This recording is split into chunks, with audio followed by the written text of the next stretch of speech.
a lei aprovada pela LERJ, nós cobramos aqui na live.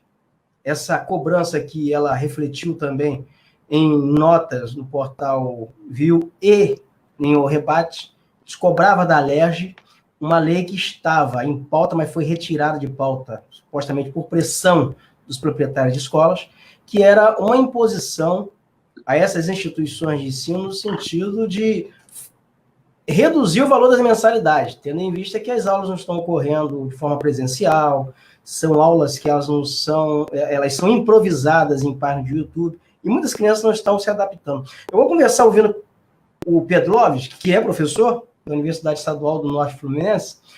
Como você avalia essa medida, Pedrovic? E todo mundo aqui tem criança em casa, né, que está estudando. Olha só, Roberto, eu acredito que quem deveria estar oferecendo desconto voluntariamente para os pais seriam as escolas.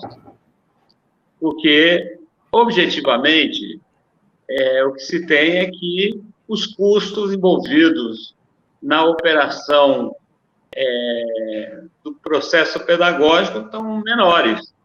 Então, não deveria ter uma lei estadual, a qual, inclusive, já sabe que eles estão recorrendo, porque deveria ser uma relação mais franca, né? Até consensual. Consensual, não precisaria ter uma lei. Se os donos de escolas, e muitas dessas escolas são confessionais, o que a gente deveria ter as escolas falando assim, não, a gente sabe das dificuldades, a gente sabe que não está oferecendo exatamente aquilo que que os pais contrataram, então vamos fazer aí um consenso. Em alguns casos, até se ofereceu algum desconto, assim, lá na escola que meu filho está, teve um desconto que não foi exatamente de total agrado, mas a escola tomou a providência, após pressão dos pais, é óbvio, né, de fazer um acordo. Não um acordo, mas comunicar um abatimento, que agora, vou te falar, quase dentro do limite da lei. Então, eu diria que, no caso lá da escola do meu filho, eles agiram com uma lógica que não foi tão drástica do ponto de vista da relação capitalista que está envolvida aí, né? Em outras escolas, as famílias receberam 0 de desconto, não receberam nem a possibilidade. Então, e aqui em Campos, eu diria que as grandes escolas foi o que aconteceu. E aí a gente sabe, você sabe, Roberto, que em São Paulo, a taxa de procura das escolas públicas, os filhos da classe média, nesse período agora, cresceu uma enormidade, porque muita gente desempregada, o ensino está muito caro, então quem não está desempregado teve uma diminuição de salário, a cesta básica está numa inflação louca, com as pessoas todas dentro de casa, o que aumentou o consumo, porque isso é um outro aspecto, né, Roberto? Que a gente chegou a aventar aqui.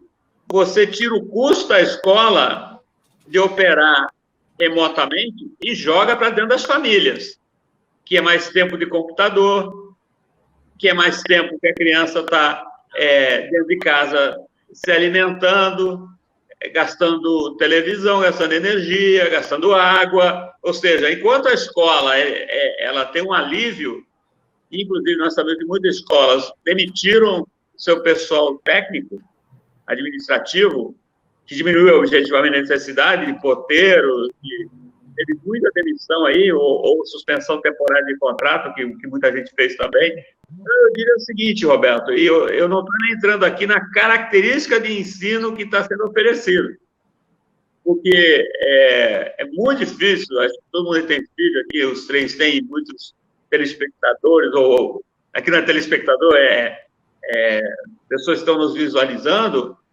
sabem que as crianças estão tendo uma dificuldade muito grande, porque elas se ressentem em vários aspectos, e esse ensino remoto, as escolas estão tendo até que adaptar as avaliações, porque a criança não tem como ser avaliada como se ela estivesse dentro de sala. Há uma perda acadêmica para os meninos, para as meninas. Então, isso tudo deveria ter implicado em mais boa vontade, né? E a questão toda é que existem técnicas para esse tipo de ensino, né? Para ensino à distância, isso tem técnicas, isso tem, exige... Não, existe regra. Regras? Então, exato. por isso que não se fala que é educação à distância. Usou-se eu diria, uma espertalice de chamar de educação remota. E se fosse educação à distância, aí teria que se adequar aos critérios estabelecidos em lei. Então, não chama de educação à distância, chama de educação remota, porque não está se dando educação à distância, porque educação à distância envolve uma série de condicionantes sobre características e composição do material didático. Então, esse material didático que está com as crianças é uma mistura entre aquele conteúdo que está nas apostilas, e aí os professores fazem um esforço danado com equipamento próprio, então, às vezes, as aulas vêm boas ou vêm ruins, as escolas não oferecem nem tempo de internet para os seus... A maior parte dos casos, a internet está sendo no bolso do professor. Se não quiser, é demitido. Então, eu diria para você, educação remota não existe. O que existe é educação à distância, e o que está sendo oferecido é educação remota. E eu te digo, aí gera uma série de distorções, porque aí os pais e mães têm que virar professores das crianças em conteúdos que não necessariamente os pais dominam. Quanto maior for a discrepância, inclusive da educação do filho para a educação do pai, maior será a dificuldade que os pais terão de saber qualquer coisa que tenha a ver com o ensino dos filhos, que eles estão sendo cobrados a serem professores informais das escolas, né, Roberto? Exatamente. Ranulfo Vidigal, que também é pai de uma criança, de uma meninazinha que está no ensino infantil. Como é que você está lidando com essa situação, Ranulfo? Como você avalia essa situação também? Por exemplo, eu tenho uma filha que faz o ensino universitário. O que eu tenho observado nas aulas remotas é de que o professorado também, nessa pressão, o que eles têm buscado fazer para justificar o ganho da hora-aula? Recomendar um monte de material para leitura, empurrar e depois todo mundo apresentar online, todo mundo fazer apresentação e tal. Então, na verdade, esse ano está sendo assim um chamado somebody love pedagógico. Como é que você avalia essa situação, Ranulfo? Bom, eu vou contar a minha experiência pessoal. A minha filhinha só faz 3 anos agora, e eu, quando começou todo esse processo, eu achei por bem combinar com a minha companheira e retirei da escola. Por quê? Primeiro porque eu tinha uma certa noção de que uma pandemia dessas proporções não ia se equacionar a curto prazo. Segundo, é que uma criança ela acaba sendo um vetor indireto de uma série de vírus, naturalmente, porque a criança não tem mecanismo de defesa, não sabe ainda todas aquelas regras de higiene e tal. Então, a primeira decisão nossa foi trazê-la para casa e considerar esse ano de 2020 como um ano sem condição. Perdido. E aí, um ano perdido. E aí a gente busca transformar a casa num local adequado para ela viver, tem os horários para tudo, os cadernos voltaram, ela estuda para poder evoluir e tal. Esse está sendo assim, o nosso caminho nesse ano, porque, e uma outra questão, e aí já é uma questão de mais amplitude, é que todo esse sistema privado que está vigindo no país, ele está supondo um certo esquema de produção, né? Ou seja, as empresas elas são muito mais, na atualidade, instituições de treinamento e passagem de ideologia de como funciona a sociedade e a economia, do que efetivamente instrumental de liberdade e de emancipação. Nada contra, faz parte do jogo, é economia de mercado, portanto, não tem por que ficar discutindo essa questão. Entretanto, Roberto, o que nós estamos presenciando, o que nós estamos vendo, é que nada do que foi será do jeito que já foi um dia. Não é? A economia voltará com bases muito diferenciadas, não é? E, ao voltar em bases muito diferenciadas, ela terá que reorganizar seu sistema de ensino para esses novos tempos. E aí o Brasil, sendo uma comunidade importante nessa questão e discutindo o seu futuro com um projeto de país, talvez tudo isso que esteja sendo discutido agora na forma de pequenos descontos para cá e para lá, não tenha muita razão de ser e, num certo momento qualquer, vá, na minha concepção, nem valer a pena. Né? Portanto, tudo isso ainda está por ser rediscutido na minha avaliação. É válido, evidentemente, para que os pais tenham uma redução expressiva e compatível com a sua queda de renda, mas mais importante nesse momento é discutir o sistema de ensino para os novos tempos e para o projeto de país que temos que ter de agora em diante, Roberto. Eu concordo perfeitamente. Eu também vou tomar aqui, então, a liberdade de contar a minha experiência pessoal também. Eu tenho uma menina em casa que também estuda, está no ensino infantil, no ensino primário, né?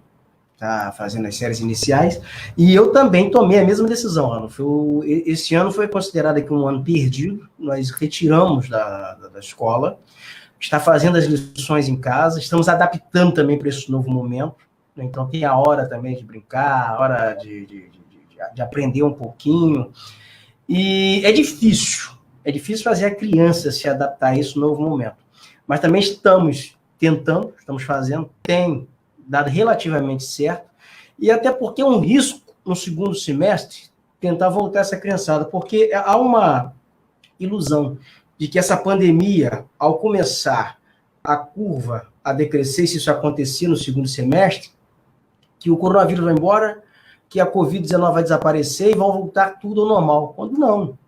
A tendência é que se continue a infecção de pessoas, que a doença ela continue se proliferando, né, por um tempo. Se houver aglomerações, se não houver uma vacina, se as medidas elas não forem adequadas, nós vamos continuar com pessoas sendo infectadas, ainda que haja uma curva decrescente. Isso aconteceu na gripe espanhola em 1918, 1919, 1920. A gripe espanhola começa em 1918, mas morre gente de gripe espanhola ainda em 1919, morre gente de gripe espanhola em 1920. O presidente Rodrigues Alves, na época que estava eleito, ele não morreu em 1918, ele morreu em janeiro de 1919, quando, em tese, as cidades já estavam voltando ao normal. Vou tirar como parâmetro aqui a cidade de São Paulo, já tinha voltado ao normal. Então, como é que você vai controlar a criança na escola? Aglomeração de criança, a criança adotar os hábitos de higiene. A criança, ela é, por natureza, em decorrência da idade, ela é um pouco desligada nisso, por mais que ela esteja conscientizada. Então, eu também, particularmente, optei por isso. Optei por tirar da escola nesse ano. Pedro, você tem alguma coisa a acrescentar nesse tema? Não, eu acho que... E mais, Roberto, antes do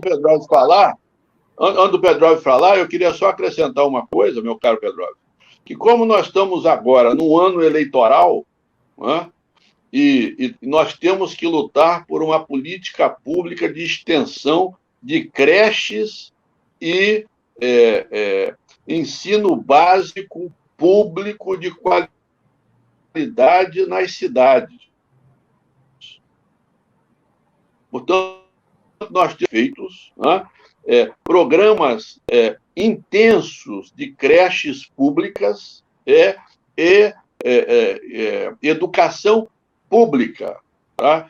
No sentido não de modo algum reduzir a capacidade empresarial de ninguém, nada disso. Quem quiser manter o seu negócio, mantenha, mas nós temos que ter um processo amplo de universalização para a criançada da questão pública, do ensino público financiado pelos nossos caríssimos impostos.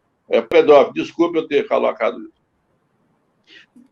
Olha só, ao contrário do Ranulfo, que não quer tocar nessa parte empresarial, eu diria, Roberto, que tem muita escola pequena que vai sumir. Porque nós teremos aí, como você até frisou, né, a pandemia não vai se esgotar, as escolas que não tiverem condições de se preparar para receber crianças numa condição diferenciada até o final do ciclo da pandemia, essas escolas serão objetivamente abandonadas pelos pais. Exatamente. Exatamente. Aí, você vai ver que nós teremos, talvez, uma pressão muito maior sobre o sistema público de ensino municipal aqui em Campos. E eu diria... Exatamente. Que nós teríamos que revisitar, inclusive, o custo dessa máquina aqui em Campos, como o Ranulfo de vez em quando aborda. A educação gasta muito dinheiro em Campos. E, ao mesmo tempo, a gente não vê sequer a capacidade, nem a possibilidade de quem não seja muito pobre de poder frequentar creche municipal, por exemplo, que se você chega lá e fala, eu sou pai de uma criança, você trabalha, tem emprego? Tenho. Aonde? Eu trabalho na UEMP. O que vai me ser dito isso aqui não é para o seu filho. Não é nem por motivo democrático, não. É porque meu filho será considerado bom demais para essa creche. No caso do menino de 10 anos, se ele chegar, se a gente for lá buscar, você é o filho do professor da UEMP, isso aqui não é para o seu filho. E nós sabemos por que não é para o meu filho. Porque a situação da qualidade das escolas municipais e estaduais é muito diferente daquela que se paga para ele frequentar hoje em dia. E o que eu quero compartilhar, já que o Ranulfo tocou nesse assunto, acho que vocês dois lembram, as pessoas que estão nos vendo não são obrigadas a saber.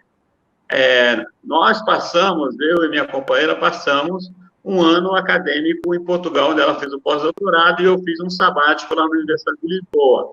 Ela fez o pós-doutorado na Universidade Nova de Lisboa e eu fiz o sabático na Universidade de Lisboa.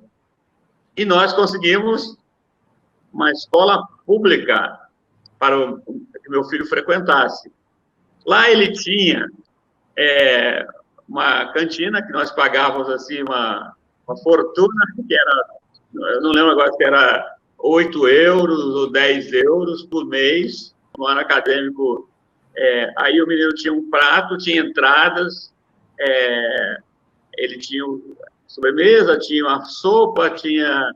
Aí tudo bem. O material escolar era todo dado pelo governo de Portugal, ele não era obrigado a ter uniforme, e nós morávamos a 300 metros da escola, a gente acordava e eu encaminhava a pé para a escola. Quando chegava na escola, com todas as dificuldades que Portugal ainda tem, por causa dos anos de grave recessão que eles viveram, meu filho teve que suar para estar dentro do nível esperado da escola pública em Portugal. Não foi um passeio. E olha que ele tinha uma série de atividades. Por exemplo, ele fez natação na Escola Militar de Lisboa. Ele era levado por uma van da escola para ter a natação. Ele tinha passeios, tinha entradas em teatro e museus. Isso, escola pública em Portugal, né? Escola público. Aí você vê, Portugal é um dos países mais pobres da Europa Ocidental. Se Portugal pode dar isso para... E olha, eu tenho certeza, porque nós temos um amigo brasileiro que ficou lá e o filho dele está decolando. Aliás, eu tinha crianças brasileiras mais avançadas, que estavam mais tempo no sistema, lá em Portugal, na escola pública, tendo saído daqui da escola privada. E eu tenho que dizer o seguinte, Roberto, mesmo em euro, se nós tivéssemos optado por colocar numa escola privada em Portugal, seria mais barato que a escola privada em Campos. Você acredita nisso?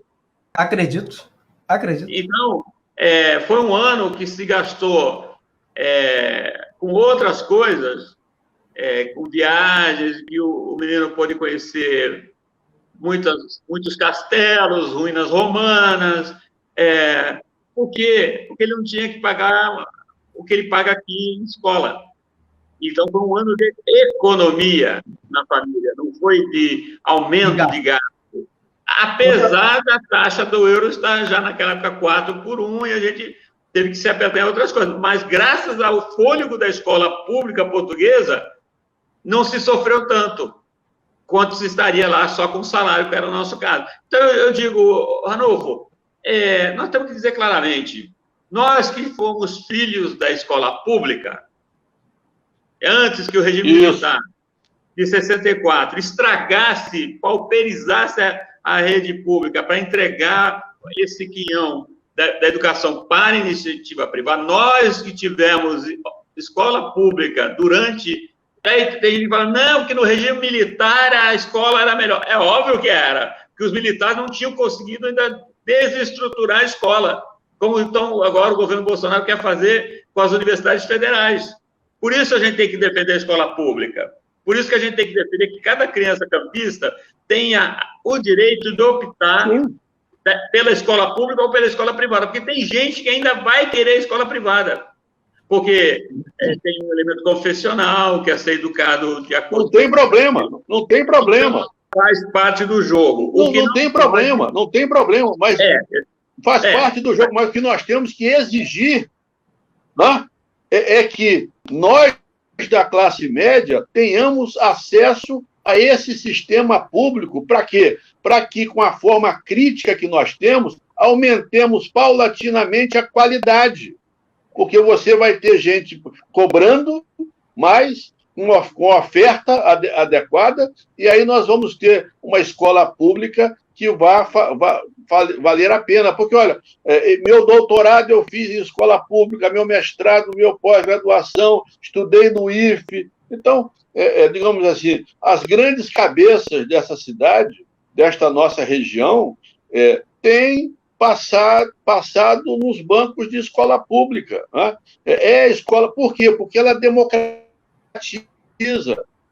Há um projeto de país com uma certa correlação de forças e uma divisão internacional do trabalho que exige um projeto de país com a escola pública de qualidade. E agora eu serei, junto com vocês dois, cobrador de programas amplos de creches públicas para todo mundo na cidade de Campos a partir do próximo governo.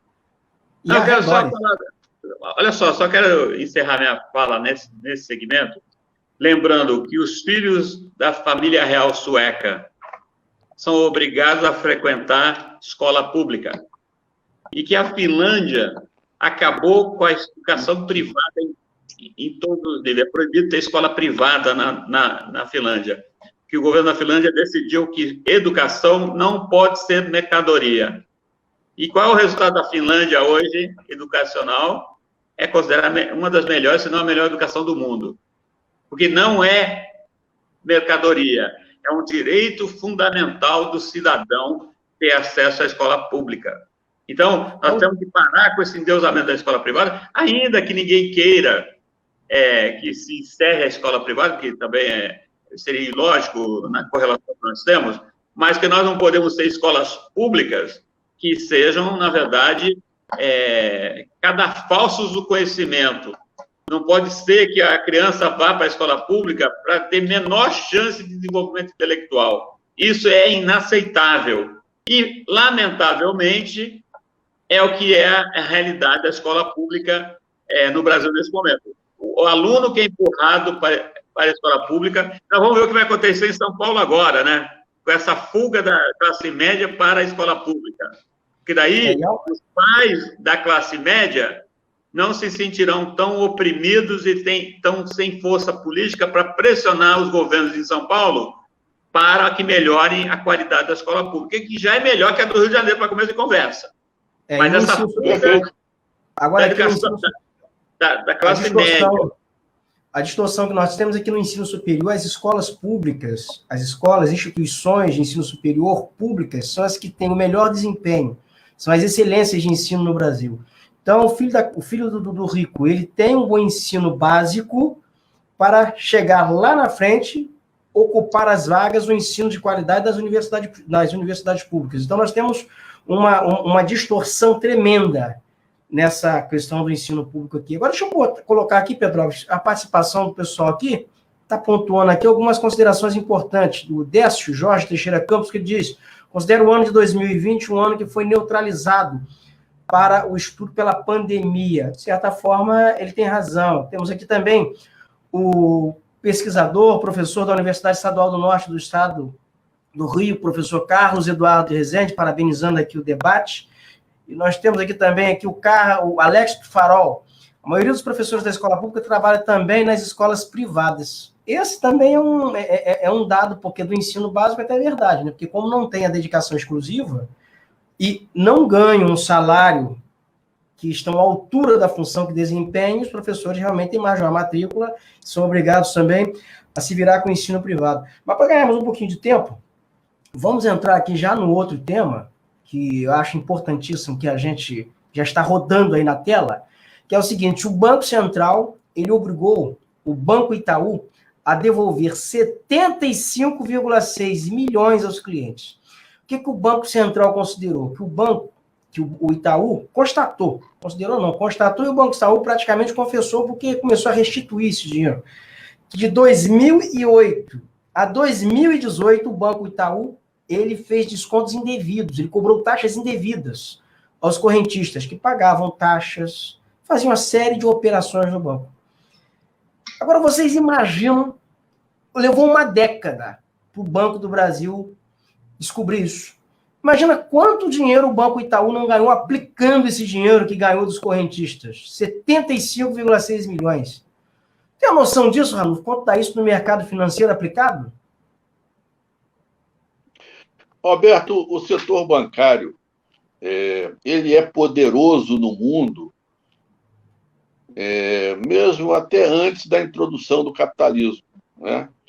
No absolutismo, né, os reis mandavam lá aquelas caravelas para fazer as descobertas, e quem financiava o rei era o banqueiro. Então, o rei e o banqueiro é uma relação antiga. E essa relação antiga ela ganhou uma forma nova a partir da crise dos anos 70, né? E principalmente com a chegada ao poder da Margaret Thatcher, do Helmut Kohl e do Ronald Reagan, aquele ator americano, nos anos 80, ao chegarem, o triunvirato. O Helmut Kohl era na Alemanha. Então, só para a gente aqui situar o pessoal. Isso, e o Ronald Reagan, aquele ator hollywoodiano nos Estados Unidos. Eles três introduziram toda uma bancocracia. A bancocracia hoje ela é muito forte. Eu diria que o mais importante dirigente deste país não é o presidente da República, é o presidente do Banco Central. É ele quem define as regras, e normalmente esse presidente do Banco Central ele é sempre alguém que vem de um grande banco, dos 4 ou 5 grandes bancos que vêm do país, que são o Itaú, o Bradesco, o Santander, o Banco do Brasil e a Caixa Econômica. Esses 5 bancos detêm 80% do movimento da economia. Portanto, eles têm todo o poder. Eles são os 3 bancos privados que eu citei agora, são os grandes financiadores de deputados e senadores no Congresso, né? Daí que eu fico até lisonjeado com o Poder Judiciário ter colocado essa questão no chão, porque há muito tempo a gente vê as tarifas abusivas que o setor cobra do segmento mais simples. Ou seja, a bancarização no Brasil cresceu nos anos recentes o número de taxas diretas e indiretas que são cobradas ao contribuinte são altíssimas num país onde a taxa nominal de juros de quem está no cheque especial chega a atingir 300% ao ano. Na Europa, isso não chega a 10%. Tem um banco espanhol que atua aqui e lá fora, ele cobra para as mesmas taxas de crédito ao consumidor aqui no Brasil 5% ao mês. Lá na terra dele, cobra 5% ao ano, Roberto. Só para, assim, a título de esclarecimento, foi, na verdade, uma normativa do Banco Central. Foi uma decisão da Justiça, foi o Banco Central que determinou. E, Pedrovski, que você, nesse período aí, você que é funcionário da UENF, você, eu acho, esteve como correntista do Banco Itaú, né? Porque durante um tempo, o Ranulfo também foi servidor, foi do metrô no Rio, e vocês receberam, eu acho que vocês têm uma coisinha a receber nisso aí, não tem, não? Com certeza. Porque... Já vai ajudar, né? Nessa crise, qualquer merreca ajuda, né, Roberto? Então, eu diria para você que uma das questões que...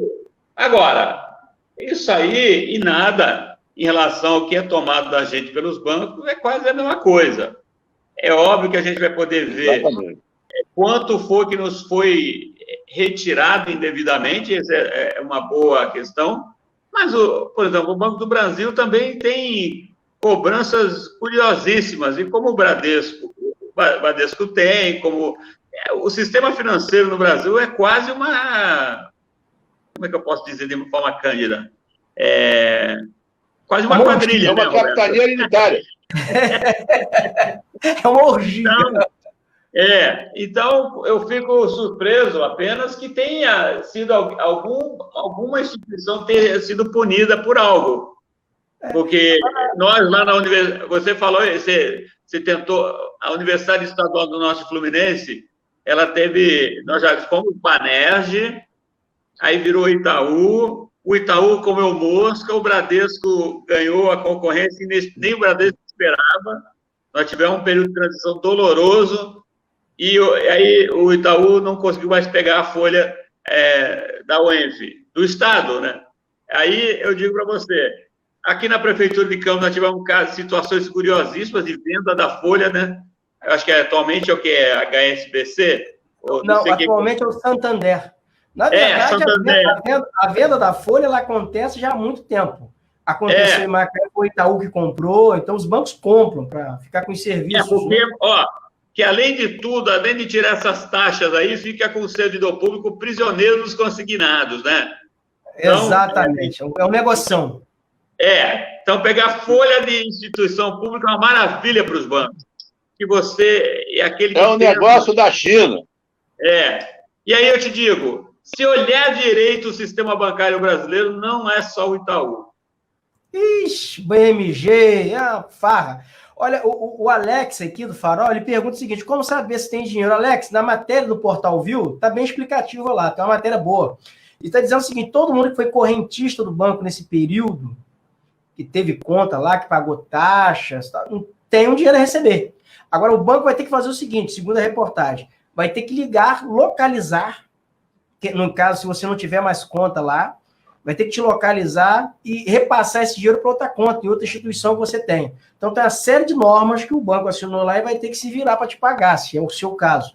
Agora, a Rosângela Lamônica, ela diz o seguinte, que só rindo, e faz uma outra observação. Atualmente, no Santander, há muito tempo, é verdade, Lamônica, e ela disse que, em termos de banco, quadrilha é pouco. Isso aí. Mas vamos aqui a um outro tema aqui, para a gente dar uma dinamizada no processo, que é esse que está aí agora. Crise econômica, pandemia, o que está acontecendo? As montadoras, elas estão com, assim, os pátios abarrotados de carro, não sabem o que fazer com tanto carro. A Ford encontrou uma fórmula para tentar atrair a clientela. Está dando um desconto, você dá 50% de entrada no carro 0 km, você só vai pagar a prestação, tem uma carência de 90 dias, a prestação ela é fixa até dezembro de 2020. Aí também a prestação dobra de valor. O Ranulfo está querendo comprar carro novo, não? De maneira nenhuma, meu caro Roberto. É importante essa questão que você lançou para nós. A gente tem que compreender, e temos colocado isso nas nossas conversas, esta crise internacional ela teve 3 aspectos interessantes. O primeiro aspecto é que, como hoje o mundo tem várias cadeias produtivas que têm pontos em diferentes países, né? Ou seja, um carro ele não fica pronto só em São Paulo. Na verdade, uma parte da peça é na China, o design é na França, uma parte no Brasil, e depois junta tudo, né? O que aconteceu é que as cadeias produtivas em nível mundial, elas embaralharam, porque, digamos assim, com a pandemia, houve uma paralisação geral. Na outra ponta, houve uma queda de demanda abrupta, da noite para o dia. As pessoas tiveram que ficar em casa, né? E, consequentemente, não tiveram mais acesso àquele todo o sistema de propaganda que lhe faz querer um carro que parece uma mulher bonita, não sei o quê. Daí que a França está demitindo e reduzindo produção e fechando fábricas de automóvel. O Japão está fazendo a mesma coisa. E no Brasil, os dados do IBGE de abril revelam que a produção de carros caiu 98% em relação a março. Portanto, da mesma forma que há pouco nós falávamos da questão das escolas, que com a volta da economia terão que se repensar, se reestruturar, o sistema mundial da indústria automobilística também. Só que no Brasil, já há uma notícia de hoje, que o BNDES, que é um banco público, já vai destinar dinheiro farto e barato, 4 bilhões de reais, para cada montadora brasileira passar por esse período difícil que elas estão dizendo estar passando. Portanto, essa é uma questão muito importante.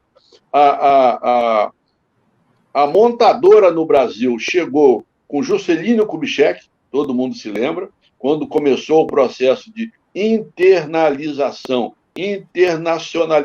da economia brasileira, ou seja, com a chegada dos bens de consumo durável. O setor emprega muita gente.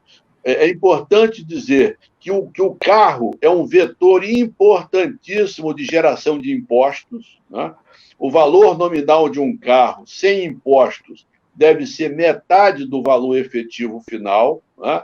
em função da cadeia de impostos IPI, ICMS que incide, né? Portanto, essa indústria também terá que se repensar, se reestruturar, e quem já está pagando a conta é a classe trabalhadora, com grande desemprego no Japão e na França, como alguns noticiários internacionais nos mostraram, meu caro. E afeta, sobretudo, o maior parque industrial hoje das montadoras, no estado do Rio de Janeiro é Resende, né? Em São Paulo, o ABC Exatamente. Paulista. Então, assim, impacta.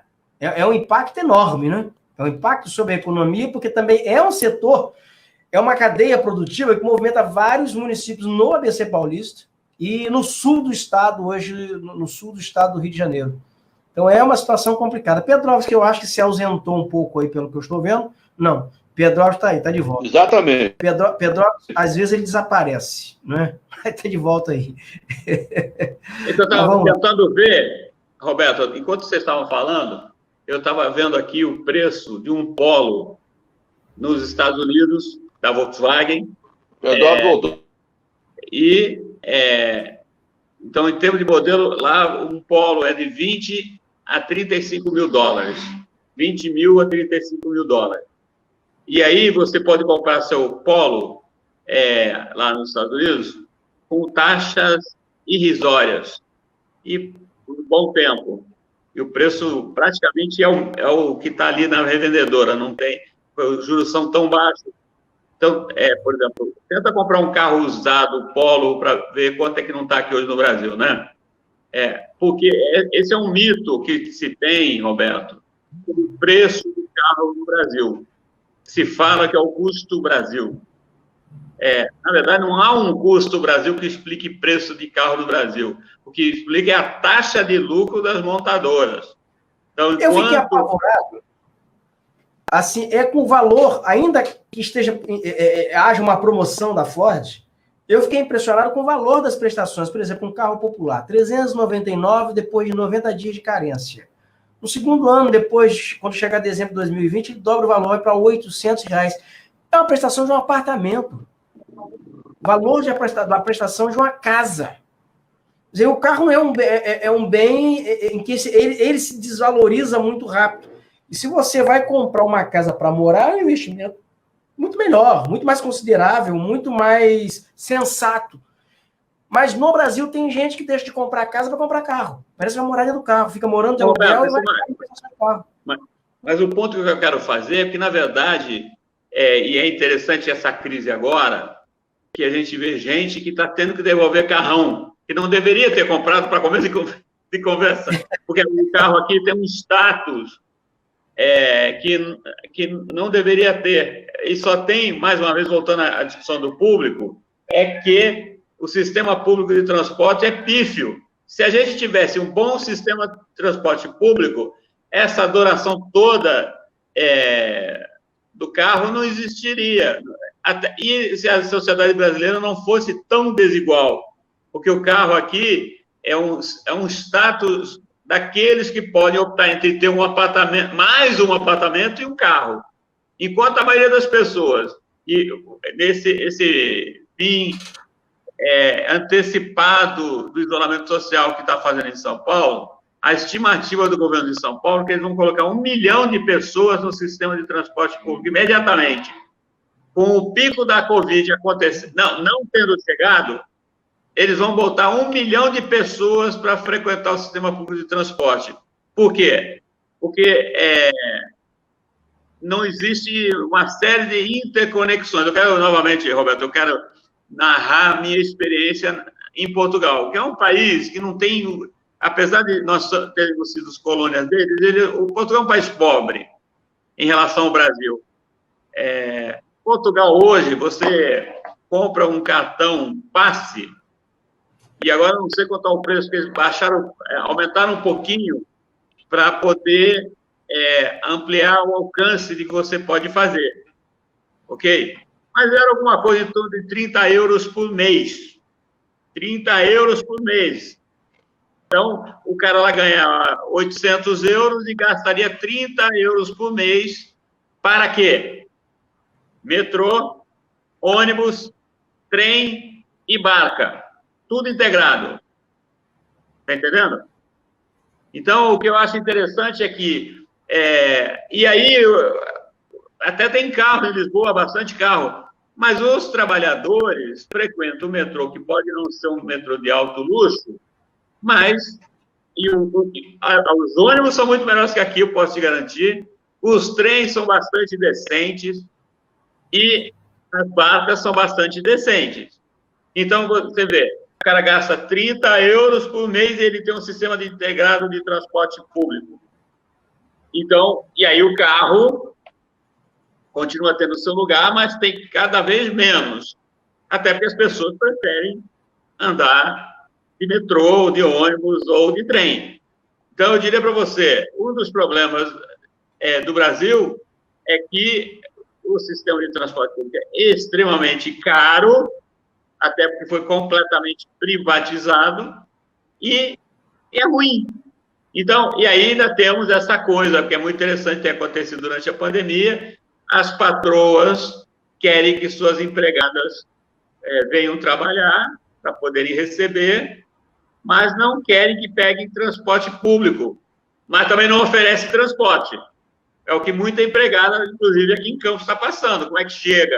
Elas vão ter que pagar o Uber ou o táxi para vir trabalhar com salário mínimo, que não tem transporte que consiga dar conta de certas situações aqui, se as pessoas têm que chegar cedo para pegar cedo no trabalho. Isso é a realidade, né, Roberto? E aí, voltando à questão do carro. O carro no Brasil, ele é caríssimo. E como as taxas bancárias são caríssimas, os lucros que bancos internacionais e montadores internacionais oferem no Brasil são monstruosos. Tem banco que não quebrou e montadora que não quebrou ainda por causa do tipo de lucro que retira de países como o Brasil. O Brasil, principalmente, o Brasil gera muito dinheiro, até porque ao longo do tempo não tem, inclusive por causa da Lei Candir, quando o cara monta um carro no Brasil e exporta, ele não paga ICMS, Roberto. Então, isso é completamente uma política antinacional que nós temos, do ponto de vista da relação com essas empresas multinacionais aqui dentro, né? Verdade. Pedro, vamos entrar aqui no tema. Agora, esse é o tema que está passando aí agora na tela, porque o dinamismo está ocorrendo de forma tão acelerada no Brasil. Então, chamaria a atenção o senhor do Ranulfo. A internet Ranulfo, às vezes, ela está dando uma oscilada. Nesse momento aí, eu acho que está entrando muita gente, oscila. Mas é o seguinte, o governador Wilson Witzel publicou no Diário Oficial de ontem, sexta-feira, dia 5 de junho, uma série de medidas que flexibiliza a economia no estado do Rio de Janeiro, a abertura do comércio. Necessariamente, nem todos os municípios precisarão seguir essas normas, mas os municípios que acharem adequados, os prefeitos poderão seguir esta norma. Mas ele permite o funcionamento de shopping center em horários escalonados, ele permite a abertura de bares, de restaurantes. Agora, é interessante observar que o Ministério Público do Estado do Rio de Janeiro, esta semana, fez um pedido à Fiocruz para que fizesse uma avaliação dentro dos parâmetros da evolução da Covid-19, do coronavírus, do novo coronavírus no Estado do Rio de Janeiro, se seria prudente flexibilizar essas medidas. E a Fiocruz disse não. Foi taxativo, porque nós estamos numa curva ascendente com perspectivas de piora e que seria uma imprudência a adoção dessas medidas. A informação que eu tenho é de que o Ministério Público estaria entrando judicialmente para obrigar o governo do Estado a recuar nesse decreto.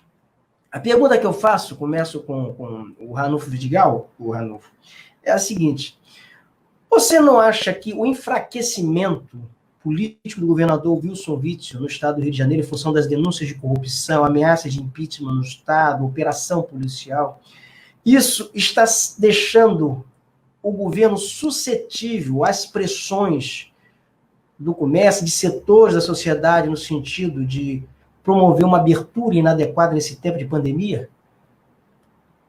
Eu concordo. Acho que em algumas semanas o governo se desmantelou e virou uma briga de facções do campo político, né? Quer dizer, a Assembleia Legislativa, né, querendo ter força na recomposição relativa do governo, figuras que eram fortes caindo e toda uma mudança no meio de uma crise como essa, de grandes proporções. Mas, além disso, há um dado que saiu hoje da arrecadação fiscal dos estados. Em janeiro deste ano, a arrecadação fiscal totalizou, em todos os estados brasileiros, 60 bilhões de reais. E em abril, em janeiro, 60 bilhões, e em abril, essa mesma arrecadação caiu para 41 bilhões. Portanto, o aperto de caixa dos governos estaduais, em especial do governo do estado do Rio de Janeiro, também pela questão da queda da cotação internacional do petróleo, é inegável, Roberto, é inegável. Portanto, eu diria que tem essa questão do enfraquecimento, tem a pressão de outras instâncias, porque tem a negociação do auxílio federal que vai chegar, mas eu tive informação de pessoas que acompanham atentamente as finanças estaduais e que me afirmaram que o pagamento dos salários nominais dos 360 mil servidores públicos estaduais este mês, vai ser, digamos assim, no fio da navalha. E que já no mês que vem, se esse recurso federal não chegar a tempo, eles vão ter que, talvez, reprogramar a tabela de servidores, a tabela de pagamento dos servidores estaduais. Isso tem implicações aqui para o Norte Fluminense, bastante expressivo, porque no Norte Fluminense nós temos 10 mil servidores estaduais. Portanto, tem essa questão política, da desorganização política e administrativa do governo nesse curto prazo, e tem a questão fiscal e financeira pressionando, meu caro.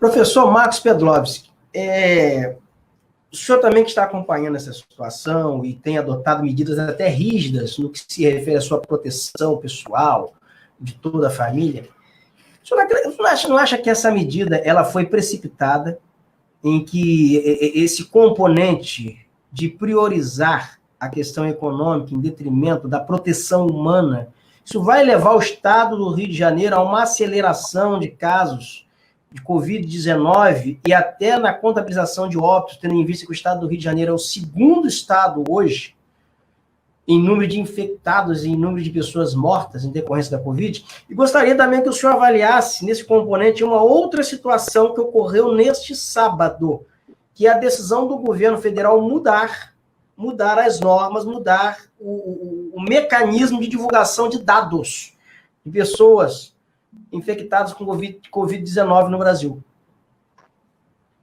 Roberto, seja qual forem as razões do governador, eu acho que essa decisão ela é completamente equivocada.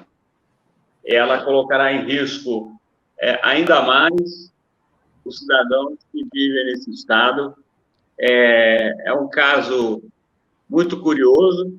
Eu sinceramente, acho que o problema do governador é muito mais a situação política que ele está vivendo do que a preocupação com o meu salário, por exemplo, que sou servidor público. Eu acho que é completamente incoerente. A coisa é tão incoerente que até a semana passada, até ontem, o prefeito Marcelo Crivella estava sendo duramente criticado por suas próprias decisões de flexibilização. Mas, pasmem, todos que estão aqui conosco essa noite, o governador Witzel conseguiu ir além do prefeito Crivella, que está em acordo com o presidente Jair Bolsonaro. Essa coisa de liberar shopping, e o Ranulfo já tocou isso na última vez que nós conversamos, abrir shopping e não abrir shopping vai dar na mesma. Porque ninguém vai comparecer nos shoppings, porque, primeiro, não há dinheiro, e, segundo, porque as pessoas já não estavam indo antes do fechamento. E agora, quem vai voltar em shopping? Já se sabe que todas as cidades que abriram o shopping, a curva de contaminação e morte se acelerou fortemente, e quem vai em shopping é classe média para gastar. O pessoal muita gente vai para passear, né? Então, eu diria o seguinte, por exemplo, lotar as praias, fazer jogo de futebol, por mais que o cara não possa entrar dentro do estádio, o cara vai para o boteco ou se reunir com os amigos para ver o jogo, Roberto. Isso aí é uma coisa completamente incoerente com quem diz que se preocupa com a vida dos cidadãos. Isso nós estamos, Roberto, num processo de aceleração da curva de contaminação. Então, nós não estamos nem próximo do pico da primeira onda, Roberto. Então, como é que o governador faz isso? Eu diria que ele tem motivos que talvez ele não possa nos contar publicamente. E a ameaça de prisão que ele sofreu pública do presidente Jair Bolsonaro, não sei se o coração dele se amoleceu por causa disso. Agora, em relação ao comportamento do governo do Bolsonaro, essa tentativa de mudar a realidade sanitária do Brasil, eu ontem já coloquei uma série de postagens no meu blog, mostrando um deles, eu mandei para o Ranulfo, ele quase caiu para trás, né, Ranulfo? que o Comitê de Appropriation Means, que é o comitê lá do Congresso americano, que decide com quem os americanos fazem comércio, já avisaram para o Donald Trump, se ele não for apiado pelo povo do poder em outubro, que ele está desautorizado a fazer qualquer acordo comercial com o Brasil. E que também antes de ontem, o parlamento holandês proibiu o governo holandês de assinar a ratificação dos acordos Mercosul-União Europeia. É o terceiro governo europeu que vai ter que se retirar desse acordo com o Mercosul. Primeiro foi a Áustria, depois a Bélgica, agora a Holanda. Ainda que outros países, só precisa ter maioria simples. A França também não quer assinar esse acordo. E por quê? Qual é a alegação dos deputados americanos e do parlamento holandês? Você tem ideia? Por que eles estão proibindo acordos comerciais com o Brasil? Quem seria a pessoa aqui no Brasil que está motivando esse rechaço internacional do Brasil? O ministro do Meio Ambiente é um deles, né? Não, o presidente Jair Bolsonaro mesmo. Bolsonaro? É o presidente Jair Bolsonaro. E ontem, o presidente Trump, amigão, até ontem, fez duas coisas lá nos Estados Unidos. Primeiro, ele falou assim, olha, não reclamem de mim. Aqui estão morrendo 100 mil. Se eu tivesse seguido o exemplo do Brasil e da Suécia, era 2,5 milhões. Ok? Eu não sou o Bolsonaro. Depois e hoje ele deixou de seguir. Ele deixou de seguir. Não, ontem mesmo. Foi lá no Twitter. Ripou o acompanhamento que ele fazia da conta do presidente Jair Bolsonaro. Significa, o amigão Trump, que o Bolsonaro ontem mesmo, né? Parece aquele garoto que só tem um amigo.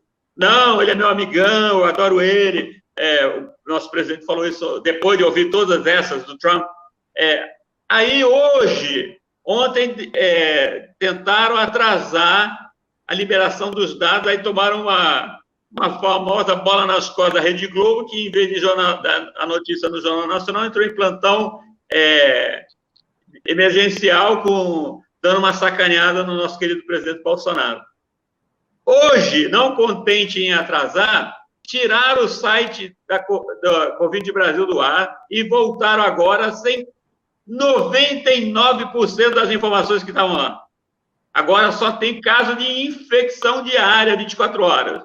Pode voltar lá no portal, vai estar isso. Resultado. O Brasil está removido das principais bases internacionais, inclusive da Johns Hopkins, que é considerada a mais séria de todas, sobre acompanhamento de coronavírus no planeta. Ok? Isso significa, Roberto, Ranulfo e as pessoas que estão conosco, que o Brasil está sendo retirado daquele grupo de países que pode ser considerado, inclusive, para a vacina que está sendo desenvolvida. Porque ontem mesmo o nosso presidente ameaçou seguir caminho com o Donald Trump e sair da OMS. Isso significa essa coisa do Brasil sair da OMS, retirar os dados. Aí chegou o dono dos cursos Wizard, o seu Carlos Wizard Martins, e veio com a história que vai recontar os mortos da Covid-19, porque ele acha que o número é falso, porque os secretários estaduais e municipais do ambiente estão falsificando dados para pegar mais dinheiro do governo federal. Só para cooperar aqui, o Wizard é o ministro de Ciência e Tecnologia. Não, é secretário especial. Ciência, Tecnologia e Aquisições do Ministério da Saúde. Exato, Sendo que ele não é médico, não era da saúde, ele é professor de inglês. Aí, é dono de uma franquia, o Wizard. Vai perder um monte de aluno. Ou seja, hoje em dia nós temos esse problema com o politicamente correto, mas tem um samba de Stanislau Ponte Preta, não é? Sim. Aquele famoso samba do Sérgio Porto. Esse governo Bolsonaro virou aquele samba do Sérgio Porto.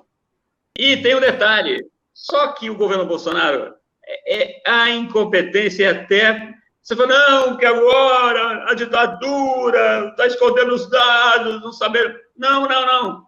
Se você entrar no World Meters Coronavírus, eu já sei quantos morreram hoje e quais são as novas contaminações. Não consegue esconder. Por quê, meu caro Roberto? Em tempos de tecnologia de informação, em tempos de dados, em tempos de uma série de coisas, quem é que vai conseguir esconder dados, ocultar dados de alguém nesse ambiente de hoje? Roberto, isso é de uma inocência. O Ministério da Saúde não mostra mais, mas o World Meters mostra.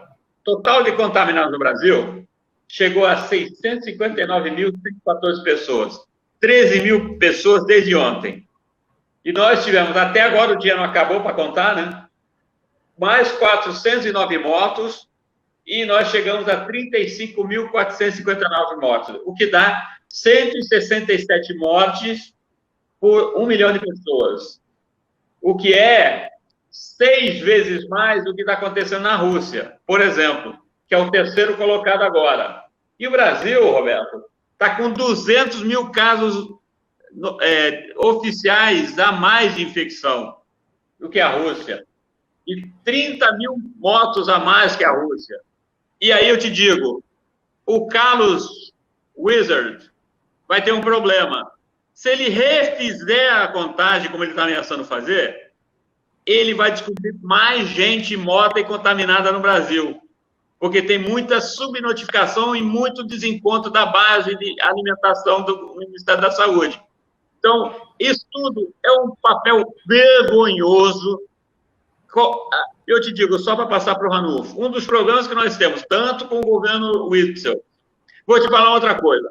O João Dória governador de São Paulo, fez uma política de liberação de atividade muito mais apertada que o Witzel está fazendo aqui agora.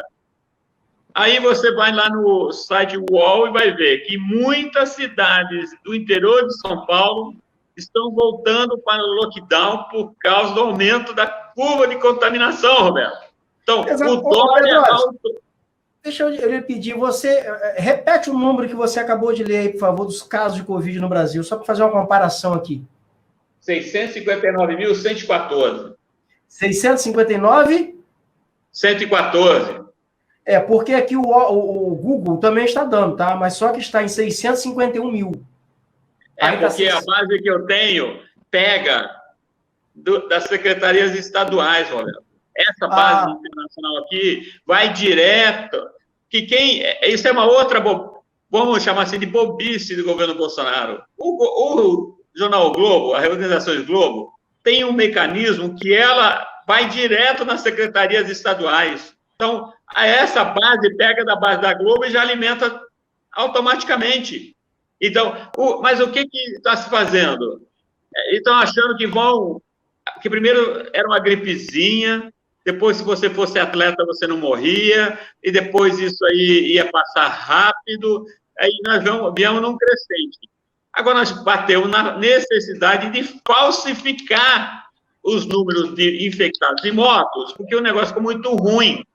E eu te digo, ainda está subnotificado. Como a pandemia é multicêntrica, não tem uma curva de pandemia apenas no Brasil, tem várias curvas no Brasil inteiro. Você pode ter que lugares que estavam muito... Ceará, por exemplo. Lembra o Ceará? Morreu. A curva do Ceará já passou o pico. Manaus já passou o pico. São Paulo e Rio de Janeiro estão se aproximando do pico. Aí, vai falar, então passou o problema. Não, vai ter situações como no sul do Brasil, que a primeira onda não se materializou completamente. Daqui a um mês, junho, você vai começar a espraiar mais fortemente para o sul, porque daí as pessoas estão mais relaxadas, não está acontecendo. Aí você vai ver uma explosão de casos no sul. Isso é inevitável, Roberto. E ocultar os dados cria uma dificuldade para a comunidade científica, que vai ter que trabalhar mais para achar os dados, porque esses números nos ajudam a prever os caminhos de espraiamento. As curvas. No momento em que você não tem vacina, em que você não tem a cura, os dados, eles são essenciais para você aprender a lidar com o problema, né? Para você aprender a administrar. Eles são as ferramentas de contenção, né? Exatamente. Você não tem outra. Então, assim, é criminoso você pegar, você, nesse momento, tentar esconder dados. Eu creio que as pessoas, assim, eu acho, assim, a percepção que eu tenho é de que Bolsonaro, ministros, muitos secretários de Estado, eles estão apenas enxergando hoje, não estão enxergando daqui a pouco. Em algum momento terá que haver um ajuste de contas. Em algum momento terá que se apurar responsabilidades. Governos que cooperaram para a disseminação, que contribuíram para atrapalhar o combate a essa guerra contra o coronavírus, que, em consequência disso, provocaram mortes. E quando houver esse ajuste de contas, eu não sei como isso vai ficar. Vai ter gente pegando cadeia, vai ter gente sendo processada por crime contra a humanidade. Isso vai ser inevitável. Roberto, então, e olhando um pouco para frente, nós vamos ter que discutir a estrutura de financiamento do gasto de saúde no Brasil. A estrutura de financiamento de saúde no Brasil começa com o orçamento federal, que financia o Sistema Único de Saúde. E diante de uma lei do teto de gastos, que é uma lei, que é uma verdadeira jabuticaba no Brasil, né? E que os economistas conservadores continuam achando que ela é a oitava maravilha, o setor de saúde em nosso país perdeu 30 bilhões de reais nos últimos anos e perdeu capacidade de fazer e colocar em prática novos leitos. Cada leito custa por dia, meu caro Roberto, R$2.000. Portanto, saúde pública não é uma coisa barata. Saúde pública é o que está mostrando para nós que nos diferencia entre ser um país desenvolvido e ser um país atrasado. O país desenvolvido europeu tem um sistema de saúde bem financiado, fez devidamente o dever de casa, bem ou mal, está saindo e vai a economia voltar. Um país subdesenvolvido como nós entende saúde como gasto, não prioriza seus profissionais, não financia adequadamente, usa uma lei do teto do gasto para tirar recursos do setor de saúde, que faz falta nesse exato momento, porque são números de leitos que estão faltando, né? E isso tudo também deverá ser uma ampla discussão agora nas eleições que vão acontecer no final do ano. A sociedade no Norte Fluminense, dada a abrangência do nosso programa, terá que exigir dos prefeitos prioridade na qualidade do serviço público de saúde. Campos, por exemplo, investiu em saúde nos últimos 3 anos e meio, quase 2,5 bilhões de reais. Com 2,5 bilhões de reais, a resolutividade do sistema público de nossa cidade, e eu digo porque moramos aqui, deveria ser muito maior e muito melhor. Portanto, essa é uma discussão que, junto com a discussão da educação e das creches públicas, terá que estar na ordem do dia da população. Porque, como a pandemia ela vai ainda deixar suas sequelas, um sistema de saúde adequadamente financiado, prestigiando os profissionais dedicados de saúde, que estão salvando vidas em nosso país, é que tem que ser repriorizados agora, nesse momento, porque daqui a pouco os mesmos austericidas vão pedir austeridade do orçamento, corte no gasto da saúde e todas as questões básicas que nós temos em nosso país vão continuar sem resolução. Portanto, a volta do poder público nesse momento, exigindo qualidade, é uma questão fundamental e uma questão eminentemente política, meu caro Roberto. Perfeito. Olha só, agora aqui, pelo horário aqui, nós já estamos aqui avançando. Vamos encerrando aqui, chamar até vocês, gostaria de ouvir as considerações finais dos senhores, e vamos voltar no sábado aqui, porque esse encontro nosso de sábado aqui ele tem que permanecer, por exigência, todo mundo tem que bater ponto aqui, todo sábado, às 18 horas e 30 minutos. Mas eu gostaria de obter aqui uma sugestão, porque nesse período de quarentena, ou de leitura, ou de filme na Netflix, ou na Amazon, isso aí fica a critério. Professor Pedro Alves, tem alguma sugestão? De leitura? Ou de leitura ou de filme, fica a critério. Não, olha só. Bom, vou fazer uma coisa. Bom, deixa eu pensar. Bom, você está me fazendo sentir que nem o Juiz Moro, quando o Biel perguntou qual foi o último livro que ele leu. Ele falou, biografia. Uma biografia de quem? Aí, vou te falar que é interessante. Eu tenho conversado muito com os meus alunos. Eu tenho 2 orientandos de doutorado, eu fiz 2 lives com eles. E aí, eles são pessoas bem diferentes, apesar de estar no mesmo doutorado. E acho interessante, Roberto. Não, primeiro eu vou te falar o seguinte.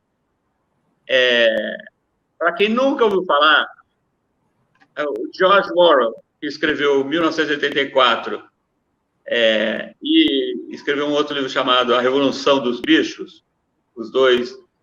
A Revolução dos Bichos eu devorei numa noite. Era jovem, não tinha o que fazer. Aí, o 1984 eu começo a ler, eu já li até a metade. Aí eu fico deprimido demais com a história, eu paro. Mas o 1984... Para quem nunca ouviu falar, é um livro para lá de legal, porque parece o mundo que a gente está vivendo. Bem assim, do Grande Irmão. Agora, o George Orwell tem um livro de contos belíssimo, cara. O George Orwell, para quem não sabe, é um escritor inglês, o pai dele era empregado da rainha, e na Índia, quando voltou para a Inglaterra, botou o George Orwell na escola de bacana, porque os filhos dos retornados... Olha só, interessante. Os filhos dos servidores públicos que voltavam das colônias eram colocados nas melhores escolas britânicas. Então, o George Orwell, ele cresceu no meio de gente rica, e ele se sentia completamente deslocado. E depois de muitas peripécias, um período da vida dele, ele decidiu ir viver como um mendigo, catador de frutas, trabalhador itinerante pela Inglaterra, para viver. Ele escreveu um livro de contos, Como Vivem e Morrem os Pobres. Então, estava pensando numa indicação de leitura, é o livro de contos do George Orwell, chamado Como Vivem e Morrem os Pobres. Porque uma das dificuldades que as pessoas que não são pobres é entender esse mundo, como é que as pessoas se viram, e se o George Orwell estivesse aqui, como é que se viram o pobre no meio de uma pandemia letal em que o Estado os abandona ao Deus dará, e os bota para trabalhar em um transporte de massa que é quase uma sentença de morte, por exemplo. Então, agora... Vou dar também a minha... Se eu fosse a minha companheira, seria alguma dica intelectual. Um filme francês. Inclusive, a gente vê filmes separados, porque o meu negócio é outra coisa. Eu diria para você que eu estava pensando, hoje eu escrevi uma postagem que tem muito a ver com o momento, e eu aproveitei, Apocalipse Now, do Francis Coppola, que é o horror da guerra e a loucura que se acomete. E as pessoas que aparentemente são destinadas a liderar são tomadas pela completa loucura e começam a se achar Deus. Nada contra ninguém específico, mas eu diria, Apocalipse Now é um filme que, inclusive, deve ser fácil de achar por aí, do que sobrou de DVDs, ou mesmo baixar em algum lugar no YouTube e assistir. Ok? Ok. Ranulfo Vidigal, quais só? Primeiro, eu queria dizer que não houve tempo, mas nós vamos começar nosso debate na semana que vem por essas manifestações em escala planetária que estão acontecendo e que estão, na minha concepção, associadas a essa retomada, que não será retomada da economia internacional e do aumento da desigualdade em escala planetária.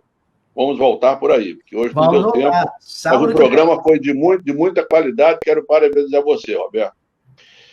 O livro, infelizmente, ontem nos deixou um dos grandes economistas desse país e meu amigo pessoal, o professor Carlos Lessa.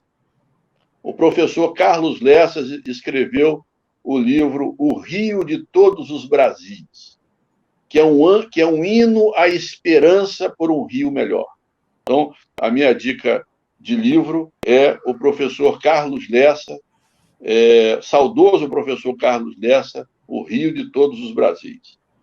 No cinema, é um filme de um diretor inglês chamado Ken Loach, que ele fez um filme recentemente sobre a vida uberizada, a uberização do sistema de trabalho no mundo, que eu acho que já é o sintoma que nós estamos vendo na rua americana, na rua da Europa, das pessoas não se sujeitando a esse modo de produção que está voltando e que está forte ainda. E a terceira dica, para que quem quiser entender o jogo bruto do mercado financeiro, a ganância e outras coisas mais, uma série chamada Billions. Vai ficar impressionado. Olha, a minha dica de leitura vai ser... Opa, vamos lá, Pedro Alves. Você quer falar? Não, já que ele pôde dar 2 filmes, eu quero meu segundo. Vai lá. Pode fazer. É rapidinho. É do Michael Moore, que acabou de sair, chama O Planeta dos Humanos. É um filme muito, muito interessante, que se liga aí com o que o Ranulfo está falando, porque analisa a falácia da economia verde. Então, e está no YouTube, disponível de graça no YouTube. Exatamente, O Planeta dos Humanos. É belíssimo, cara. Maravilha. Agora eu vou dar minha sugestão aqui. Eu estou revisitando, fazendo algumas releituras, uma delas é A Peste, de Albert Camus. Então, é um grande livro, e ele fala sobre uma peste na cidade de Oran, e ele fala o seguinte, é um termo ali que ele usa, logo que ele diz que para se conhecer a vida em uma cidade, para se vivenciar a vida de uma cidade, você tem que saber como as pessoas, elas trabalham, como elas amam e como elas morrem. Então, na cidade. Então, é um livro interessantíssimo, esse período de pandemia. Documentário, eu quero sugerir aqui que as pessoas assistam o Gabo, que é um documentário sobre o escritor Gabriel Garcia Marques, um escritor colombiano, história de vida fantástica, a obra de Gabriel Garcia Marques também é uma obra fantástica. Então, tem no Netflix. Então, são as minhas 2 sugestões. Segundo livro é um romance que eu também revisitei recentemente, nunca é demais, Gabriela Cravo e Canela, de Jorge Amado. Você vai encontrar nesse romance muitas semelhanças com a cidade, o comportamento das pessoas, da classe política de Ilhéus, na Bahia, com a Campos de hoje. Você vai encontrar muitas semelhanças. Você vai pensar, você vai transportar-se para Ilhéus achando que está vivendo em Campos. Então, vai aí a minha segunda sugestão de leitura. Mas eu quero me despedir dos senhores, Pedrovski, Ranulfo, muito obrigado. Sábado estamos de volta? Firme de volta?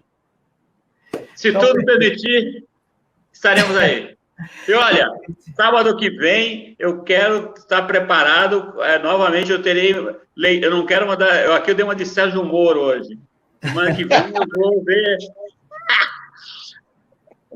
Eu quero a mesma pergunta, eu quero direito a nova chance, porque eu tenho que improvisar. Grande abraço. Grande abraço, Ranulfo Vidigal. Grande abraço, professor Marcos Pedrovski.